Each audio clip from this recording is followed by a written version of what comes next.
السلام علیکم ورحمۃ اللہ وبرکاتہ۔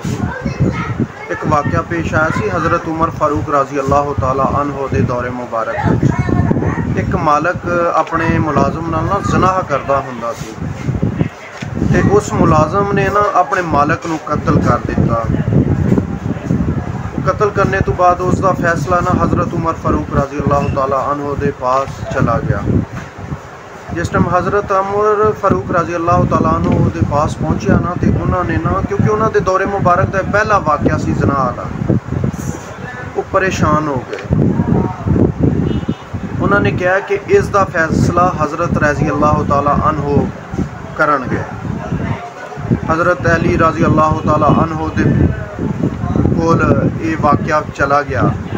حضرت علی رضی اللہ تعالیٰ عنہ نے کہا کہ اس دا فیصلہ 3 دن بعد ہوئے گا۔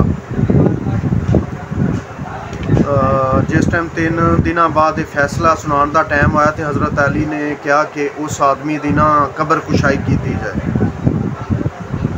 جس ٹائم اس آدمی دی قبر کشائی کی گئی تو دیکھا تو قبر وچ میت نہیں ہے۔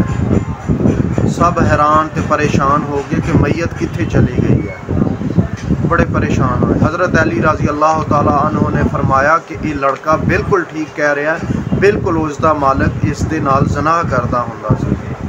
پوچھا گیا کہ حضور یہ کس طرح؟